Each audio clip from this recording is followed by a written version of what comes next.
Welcome. In this video, I'll show you how to fix Facebook full screen on iPad. Alright, if you find this video helpful, please leave a like and subscribe to the channel for more such tutorials. So as you can see here, or as you may have noticed, I'm currently using an iOS, but the steps are pretty similar. So what you'll do first is just go ahead over to the Settings app, open it, and then once done, go ahead and go to Multitasking and Gestures. Okay, you'll have that option on your specific iPad.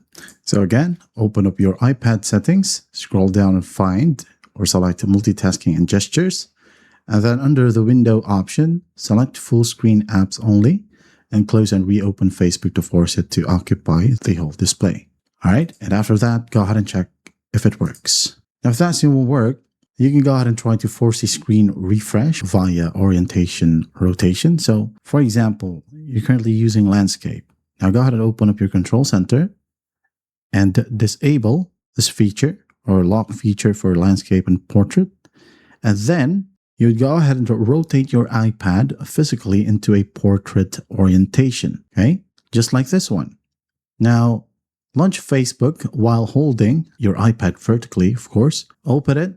And then after that, once the feed loads fully to the edges, you can now then go ahead and rotate your tablet back into landscape orientation. Now, if that still won't work, or if that's still not the case, you can go ahead over to settings once more.